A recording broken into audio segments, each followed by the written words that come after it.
Rice కార్డుదారులు ఈ నెల చివరిలోగా తప్పనిసరిగా ఈకేవైసీ చేయించుకోవాలని తెనాలి మండల తహసీల్దార్ కెవి గోపాలకృష్ణ చెప్పారు.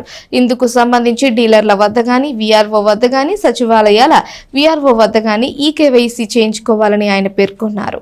తెనాలిలో 6,876 రైస్ కార్డులు ఉన్నాయని, ఇందుకు సంబంధించి 1,82,479 యూనిట్లు ఉండగా వారిలో 1,68,94 మంది ఈకేవైసీ చేయించుకున్నారని తహసీల్దార్ కెవి గోపాలకృష్ణ తెలిపారు.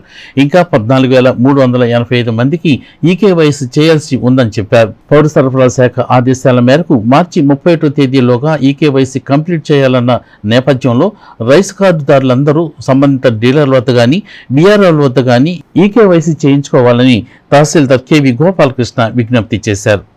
అందరికీ నమస్కారం. తెనాలి మండలంలో రైస్ కార్డు లబ్ధిదారులందరూ వారికి సంబంధించిన ఈకేవైసీని సంబంధిత రేషన్ డీలర్ దగ్గర కానీ, అట్లాగే వీఆర్ఓ దగ్గర గ్రామ సచివాలయంలో కానీ అప్డేట్ చేసుకోవాల్సి ఉంది. మనకి తెనాలిలో సుమారుగా 6,876 రైస్ కార్డ్స్ ఉన్నాయి. అట్లాగే 1,82,479 యూనిట్స్ ఉన్నాయి. వీటిల్లో మనకి ఇప్పటికే ఈకేవైసీ 168,094 వరకు ఈకేవైసీ కంప్లీట్ అయింది. సుమారుగా 14,385 మందికి ఇంకా ఈకేవైసీ చేయించాల్సింది ఉంది. దీనికి సంబంధించి నిన్నే మన పౌర సరఫరాల శాఖ నుంచి ఈకేవైసీని ఈ నెల 31వ తారీఖు లోపు కంప్లీట్ చేయించాలి అనే ఆదేశాలు ఉన్నాయి. అందులో భాగంగా మనం డీలర్లందరికీ కూడా విజ్ఞప్తి చేశాం.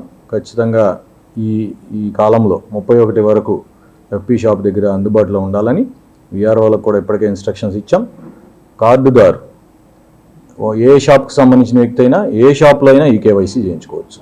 అలాగే ఏ వీఆర్ఓ దగ్గర అయినా ఈకేవైసీ చేయించుకోవచ్చు. కాకపోతే ఈకేవైసీ చేయించుకోవడం అనేది ప్రధానం. ఖచ్చితంగా దయచేసి కార్డుదారులందరూ కూడా ఈకేవైసీ 31 లోపు కంప్లీట్ చేయించుకోవాలని విజ్ఞప్తి చేస్తున్నాను. ఈ విషయంలో ఏదైనా ఇబ్బందులు ఎదురైతే డైరెక్ట్గా తహసీల్దార్ని సంప్రదించండి.